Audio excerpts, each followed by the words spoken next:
History matters for many reasons, the most important of which is that it has consequences. It also matters deeply what we make of what happened. Misguided interpretations of the past can become causes of future animosities. Case in point, the breakup of the Soviet Union in 1991. Joining us now for more on who was behind it and how it unfolded, Serhii Plokhy. He is director of the Ukrainian Research Institute at Harvard University, where he's also a professor. He's also author of The Last Empire, The Final Days of the Soviet Union. He's in Toronto to receive tomorrow the 25th annual Lionel Gelber Prize for nonfiction writing about international affairs. And we start by welcoming you here and congratulating you on the Gelber Prize. That's terrific. Well, thank you. It is terrific, and it's really great to be here in this studio. Having read the book, I'm not surprised you got the prize. It is a great book, Serhii, just a great book. Let's start with this, because we have a view, I think, in the West about how the Cold War ended and the Soviet Union died. After reading your book, I think we have a complete misconception of what happened. Do you think so? I can't agree more. You can't agree more. Well, the dominant narrative, first of all, puts together the fall of the Soviet Union, the end of communism, and the end of the Cold War. And it declares the United States of America to be winner in the Cold War, which means that it is the United States of America that brought the end to communism and brought the end to the Soviet Union. That's what George Bush said. He said in his State of the Union, the Cold War didn't end, we won it. We won it, and more than that, for the first time he started to talk about victory on the day when President Gorbachev stepped down as the president of the Soviet Union, the first and the last president. And on that day, 25th of December, 1991, the White House issued a statement thanking President Gorbachev for helping and working together with Reagan and Bush to end the Cold War. And then later in the day, there was address to the nation by President Bush claiming victory in the Cold War. And what I am trying to say is that, first of all, the disintegration of the Soviet Union was never American or West's goal in the Cold War. And second, almost till the very end, the United States was doing whatever they could to save the Soviet Union and to keep it going. These are two very new interpretations of events of a quarter century ago, which we will unpack during our conversation. In the meantime, let's talk about the two main players at the heart of this drama. Mikhail Gorbachev, the last president of the Soviet Union, as it were, Boris Yeltsin, the first elected president of the new Russia. I had the pleasure of interviewing Mikhail Gorbachev 10 years ago. He came to Toronto. Let's play a clip of that, and then we'll come back and chat. Let's roll it, please. Many people think that it was because of perestroika that Gorbachev broke up the country. It is, of course, the interruption of perestroika that was the first step toward the breakup. In perestroika, we thought that we could preserve the Union while decentralizing it, while giving more rights to the republics, to the regions, while giving them incentives. What happened with Boris Yeltsin was quite different, because ultimately it was for Russia to decide whether the Union were to be preserved. And Yeltsin's approach was quite different. His concept was that Russia should get rid of the other republics, and that we, the Russians, will be able to live a lot better, because now we give 100 billion to the republics as part of the Union. If we shed that weight, we will become a prosperous country in 3 or 4 years. It was a delusion. Yeltsin wanted power. He wanted to become the boss, and that's why he broke up the Union, and the result was quite tragic. The result was quite tragic for Gorbachev. Do you think the result, with 25 years of hindsight, was quite tragic for everyone? Well, certainly what we see today is the continuation of the saga of disintegration of the Soviet Union. In 1991, the actual process of disintegration went quite smoothly. And partly because of the position taken by Boris Yeltsin, who refused to follow into the footsteps of Slobodan Milosevic, refused to go outside of the borders of the Russian Federation and quote-unquote, defend the rights of the Russian speakers in Ukraine, Kazakhstan, and Baltic states. That was really, it's difficult to overestimate the importance that Yeltsin played in peaceful dissolution of the Union. Gorbachev's position was, of course, different. He was trying to save the Soviet Union. He was trying to save, of course, his position at the top of the Soviet Union. And from that point of view, he was actually talking to everyone who was prepared to listen, saying, okay, the major collapse is coming, economic, but also there would be conflicts between nationalities, there would be conflicts between republics, and so on and so forth. It didn't happen in '91. But what we see now is that the new Russian leadership takes a very different position from the one that was taken by Yeltsin and people around him. And that is one of the main causes of today's crisis in the region. Why did Yeltsin and Gorbachev despise each other as much as you portray them doing?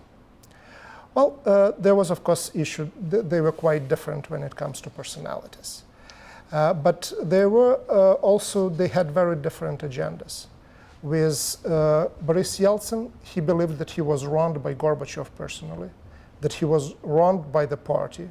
So he was coming back into the politics after he was already kicked out from the Politburo, kicked out from the Central Committee, humiliated. And that, of course, had a major impact on the way how he treated Gorbachev and people around him. In terms of the agenda, again, Yeltsin and people around him, they wanted actually to advance reforms, economic reforms, social reform, political reform, and they decided that they could do that. They couldn't do that within the broader context of the Soviet Union, where there would be Central Asian republics that supported Gorbachev, were very conservative. They decided that Russia, that was their vehicle to the construction of this new democratic and society and market economy. So there was power struggle, there were personalities. Those two people hated each other, but there was also very different political agendas. Let's talk also about the thing you referred to earlier, this notion that, and we see it, you have the transcripts of the private phone calls between all these leaders.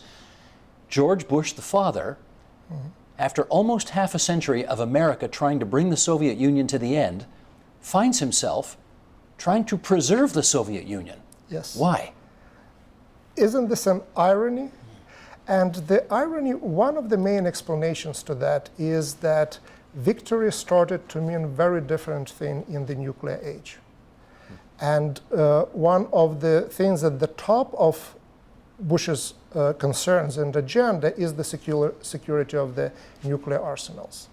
So that's the nightmare that all of them imagine. Well, because we have to remember the nuclear missiles are in Russia, but they're also in Kazakhstan and Ukraine. In Russia, Ukraine, Belarus, and Kazakhstan, so 4 republics. And I invite you just for a second, imagine the current conflict between Russia and Ukraine that is happening today, if it would be happening also with the nuclear arsenals being in all those republics. So that's something that Bush was trying to preclude and was concerned about. But there were also other issues. They felt really very comfortably working with Mikhail Gorbachev. There was personal respect. And also they were getting, when it comes to American international agenda, whatever they wanted from Gorbachev. Withdrawal of the Soviet support from Afghanistan, withdrawal of the Soviet support from Cuba, South Africa and resolution there. So Gorbachev turned the Soviet Union into a junior partner of the United States of America. And they didn't really know what would happen under Yeltsin. People in the White House didn't like him. Some of them despised him, didn't want to work with him. They came to respect him, though. He was unpredictable. That happened under different administration, and those were different people. But those who were around Bush, really Condoleezza Rice and Robert Gates and others, you can look at their memoirs. This is nightmarish stories that they're telling us about how Yeltsin behaved on his first trip to the United States, how he behaved himself on his first trip to the White House. So there was really, they didn't look forward to the time when Yeltsin would replace Gorbachev in Kremlin. There's a moment in the story where Yeltsin for Russia, Kravchuk for Ukraine are having discussions about how to dismantle the Soviet Union. Right. And Gorbachev wants them both to come to Moscow to discuss. And they don't go. And somewhere in the, maybe I'm reading between the lines, were they afraid that if they went, they'd get killed? Because that's the way these things in the past usually ended up in Russia, right? They were. The episode that you referred to, it's the Belovezha Agreement. It's early December of 1991, a few days after Ukrainian referendum where more than 90% of people voted for independence. And after that referendum, the leaders of three Slavic republics, in Russia, Ukraine, and Belarus, got together in Belarus and decided to dissolve the Soviet Union. And the KGB chief, Belarusian KGB chief, told them that he already informed Moscow what happened there, that it was high treason. And they were afraid that really there would be a paratrooper sent or that there would be bombers on their way from Moscow to Belovezha. That didn't happen. But next day, when Yeltsin traveled to Kremlin to meet with Gorbachev, he first called him and said whether he had safe passage, and then he came with his bodyguards. And Yeltsin's bodyguards were sitting, looking at Gorbachev's bodyguards in the waiting area near Gorbachev's office while they had this very unpleasant, more than 2-hour-long conversation about what happened in Belovezha and what the future the Soviet Union had, if any. See, this is one of the things I find fascinating because, you know, decades earlier, when the first coup happened, when they took Gorbachev and they held him prisoner in his own dacha, August 91. They didn't kill him. And then he got put back in power, and then the coup, as you've described, almost a counter coup, if you like, of these other Republic leaders deciding they're going to end the Soviet Union, and they never got killed either. Why didn't anybody get killed? Well, the modus operandi really changed back in the 1960s when they allowed Khrushchev for the first time to retire and really die in peace while in retirement. So that was really a turning point in Soviet politics. Before that, every leader was dying in office. That happened certainly to Lenin. Stalin died in office under very suspicious circumstances, whether he was poisoned or not. Still, the debates are going on there. And they discussed whether they should eliminate Khrushchev as well, but then decided not to do that. And the main, who should be credited for that is really Khrushchev with changing the rules of the game and bringing much more, not exactly maybe democracy, but openness into Soviet politics. The other thing your book makes plain is that the Soviet Union came to an end not necessarily because of anything America did or any decision George Bush the father made at that moment, but that Ukraine brought it to an end. Make the argument. What are you saying? Well, Ukraine played extremely important role in the fall of the Soviet Union. The meeting that we just discussed, where they decided to dissolve the Soviet Union, took place after the Ukrainian referendum. At the referendum, Ukrainians voted for their own independence, not for the dissolution of the Soviet Union. But it turned out that they actually voted for everyone else, for Kazakhs and Belarusians and Russians, including Russians, that the Soviet Union would be gone. The question is why Ukraine turned out to be so important. Bush asked Yeltsin, at least as far as I know, twice about that. Once in the personal, during personal meeting, another on the phone. And Yeltsin told him that if Ukraine is not signing Union Treaty, Russia is not signing either. Because Ukraine was the largest Soviet republic after Russia in terms of economic potential, in terms of the population, and Russia was not prepared to bear the burden of empire, supporting other republics, something that Gorbachev in interview with you referred to, without really support from Slavic Ukraine.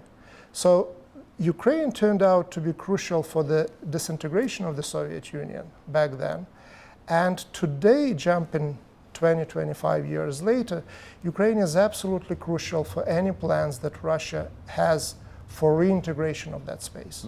Not exactly under the umbrella of the Soviet Union, but in this more neo-imperial and neo-colonial models. Again, that's why we see this really war in Ukraine. That's why Russia risks a lot in alienating the West, because like it was in 91, the same is in 2014 and 2015, the reintegration process without this largest part of the puzzle is really impossible. How do you think people see Gorbachev and Yeltsin in the former Soviet Union today? Well, with Gorbachev, he has his following, so people, especially liberal intelligentsia and middle classes in the capitals, in Moscow and St. Petersburg, look back at him with gratitude. They believe that his reforms really brought democracy and market economy. But the majority of the population certainly don't really keep him in high regard.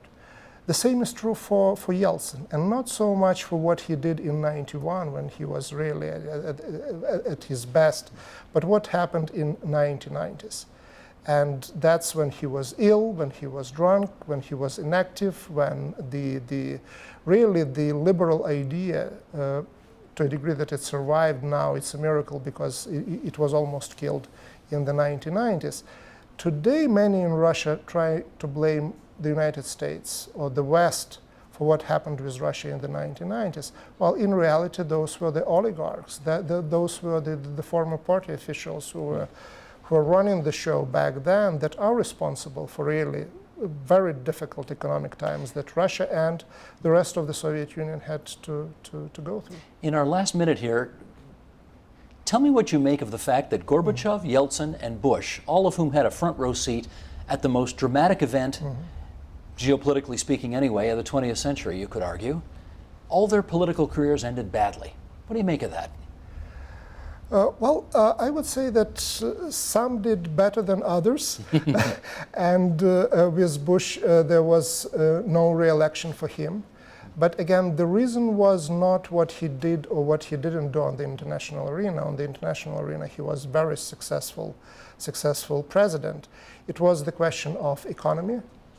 And at the end, economy was also crucial factor in what happened to Gorbachev and to Yeltsin as well. Yeltsin started radical reforms in '91 when he was told by his advisors that unless you do something radical and do now, your ratings will be as low as Gorbachev's ratings were in '91. So economy is very important for presidential careers and their endings. Indeed.